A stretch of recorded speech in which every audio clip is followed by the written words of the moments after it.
Number 1. Diane Zamora. Diane Zamora was just 17 when the events began that would end her military career before it started and leave her serving a life sentence. She grew up in North Texas, the daughter of a family that emphasized achievement and discipline. Teachers and neighbors remembered her as an honor student with clear ambitions. She dreamed of serving her country at the highest level. By the fall of 1995, she had been accepted as a midshipman at the United States Naval Academy in Annapolis. Her boyfriend, David Graham, was equally accomplished, newly appointed to the United States Air Force Academy. To friends, they looked like a model couple, young, driven, and destined for success. But beneath that image, prosecutors would later say, lay a relationship marked by jealousy, possessiveness, and a need for constant proof of loyalty. According to testimony, Graham confessed to Zamora that he had a brief encounter with another girl. That admission set off a chain of events no one could have predicted. On the night of December 4, 1995, 16-year-old Adrienne Jones, a high school student and athlete from the Dallas-Fort Worth suburbs, left her home after receiving a call. She never returned. The next morning, her body was discovered along a rural roadside in Grand Prairie. She had been beaten and shot. Investigators learned she knew Graham through cross-country athletics, but she had no idea that a love triangle had placed her in danger. For months, the case stalled. Then, far from Texas, in the dormitories of the Naval Academy, Zamora confided to her roommates about her involvement. Those midshipmen reported the conversation, and in September 1996, Texas authorities arrested both Zamora and Graham. The trial in Fort Worth drew national attention. Prosecutors argued that Zamora had insisted Graham prove his loyalty by killing Adrienne, and that the two carried out the plan together. Defense attorneys pointed to adolescent passion, immaturity, and pressure. But the jury saw premeditation. In February 1998, Diane Zamora was convicted of capital murder. At the request of Adrienne's parents, the state did not seek the death penalty. Under Texas law, the sentence for capital murder without death is life in prison, with no parole eligibility for 40 years. Graham was tried separately and received the same sentence. Together, the two once promising cadets became cautionary tales. The public reaction was one of disbelief. Newspapers and television reporters highlighted the contrast between the polished resumes of two service academy students and the crime they had committed. Books and a television movie later revisited the story, cementing it in popular memory. For Adrienne's family, the legal outcome provided accountability, though never restoration. Their request to avoid the death penalty reflected a desire to prevent another loss of life, even as they grieved their daughter. Today, Diane Zamora remains in the custody of the Texas Department of Criminal Justice. Whatever the debates over adolescent jealousy or the details of Graham's confession, the jury's verdict made one thing clear. Honor, when twisted into obsession, can become lethal. Her case endures as a reminder that ambition and uniforms do not guarantee virtue, and that choices made in anger can destroy more than just one future, they can end several. Number 2. Julie Powers Shenker. In Tampa, Florida, the Shenker family was known for stability and service. Colonel Parker Shenker served with the United States Central Command, and his wife, Julie Powers Shenker, was remembered as a capable mother who managed the household during deployments. A former Army linguist herself, Julie carried the experience of military life and the routines of constant relocation. To neighbors and friends, they looked like a model military family, two teenagers active in school sports, parents balancing service and community. That image collapsed on a January morning in 2011. With her husband deployed overseas, Julie was at home with her children, 16-year-old Calix and 13-year-old Beau. At some point, investigators later determined she retrieved a .38 caliber revolver she had legally purchased and turned it on her children. Calix was shot inside the home. Beau was killed just outside as he tried to flee. The violence was immediate, devastating, and incomprehensible to those who knew the family. First responders described the scene as one of the most disturbing they had ever encountered. Officers called in stress counselors for themselves and for school officials tasked with telling classmates. For a military community used to the dangers of combat and overseas deployments, the realization that two lives had been taken not by war, but by their own mother, was almost impossible to process. The investigation uncovered digital records, handwritten notes, and testimony pointing to a woman in severe psychological crisis. Court documents described long struggles with depression, bipolar disorder, and prior psychiatric treatment. Expert witnesses offered competing narratives. The defense framed her actions as the collapse of a woman overwhelmed by mental illness, while prosecutors emphasized planning, purpose, and anger at her husband. Within weeks, a Florida grand jury indicted her on 2 counts of first-degree murder. The trial that followed in 2014 presented the jury with stark choices: madness or intent. Jurors heard about psychiatric evaluations, but they also heard evidence that Julie had purchased the firearm days before the killings and that she acted in a calculated manner. Deliberations lasted less than 2 hours. The jury rejected the insanity defense. The court imposed 2 life sentences without the possibility of parole. At sentencing, Julie offered a brief apology, accepting responsibility, but her words did little to blunt the verdict or the grief.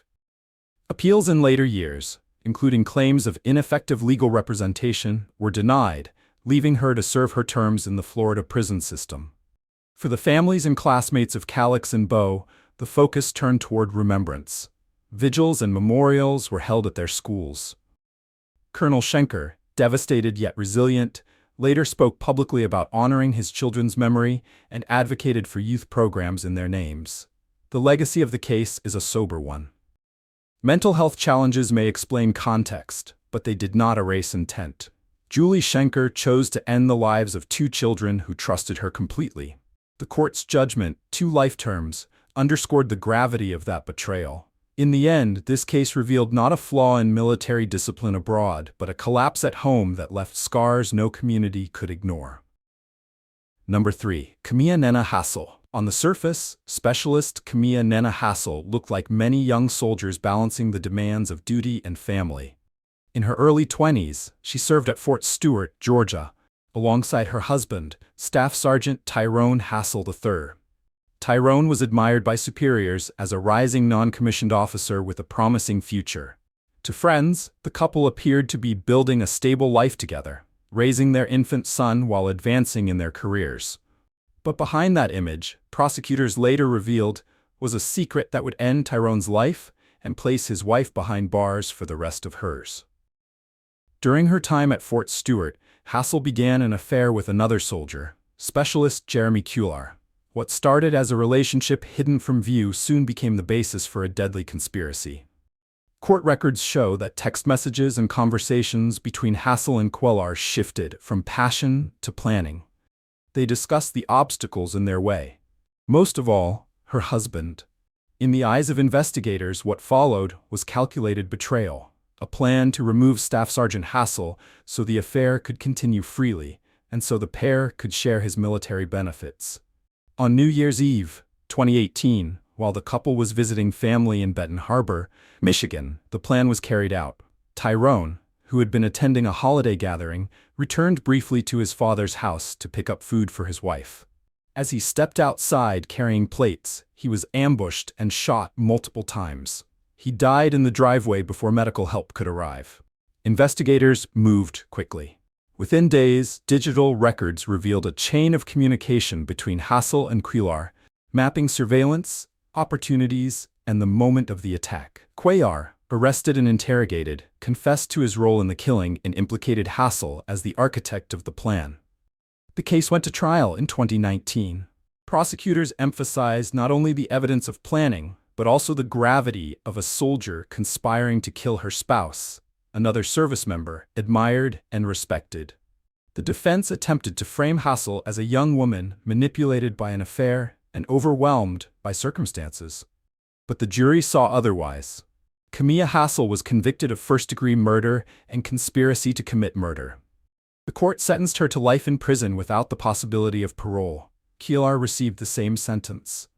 For Tyrone's family, the verdict provided accountability, though not healing. His father spoke of a son who had dedicated himself to service, only to be betrayed by the person closest to him. The military community grieved as well. Soldiers accustomed to sacrifice abroad were left to confront the devastation of betrayal within their own ranks. The case of Kamiya Hassel endures as a chilling reminder that the uniform does not guarantee loyalty. Tyrone Hassel III's murder was not the result of combat, chance, or misfortune. It was the result of choices made by his own spouse, a soldier whose duty was to stand beside him. Instead, she became the reason he never returned home. These cases are rare, but their impact is unforgettable. Diane Zamora, once a Naval Academy midshipman with ambitions of honor, is now serving life for a jealous killing that ended a teenager's future. Powers Shenker, a veteran and mother, betrayed the very children she was meant to protect, leaving her community shattered and her husband grieving across oceans. And Kamiya Hassel, an active-duty soldier, turned an affair into a conspiracy that cost her husband, another respected soldier, his life. Each story carries its own circumstances: jealousy, mental health collapse, or infidelity. But they all end the same way, with families destroyed, military reputations scarred, and women who once wore the uniform now destined to live out their days behind bars. For the military community, these crimes were not just tragedies, they were breaches of trust. Service is supposed to mean loyalty, sacrifice, and duty. But in these cases, loyalty was twisted into obsession, sacrifice gave way to selfishness, and duty collapsed under the weight of destructive choices. The result was murder, intentional, planned, and irreversible. What makes them so haunting is the contrast. These were not women from outside the system. They had worn the same uniforms, spoken the same words of service, and carried the same symbols of honor. Yet beneath the surface, hidden currents of jealousy, anger, and betrayal were strong enough to take lives and destroy futures. Today, all three remain incarcerated, their appeals denied, their sentences intact. Their names are not remembered for their service, but for the crimes that erased it. They stand as a sobering reminder that no amount of training, achievement, or status can protect against the consequences of violence. And now the question is yours. What do these stories say about loyalty, pressure, and the limits of control? Were these crimes the result of personal weakness, manipulation, or deliberate betrayal?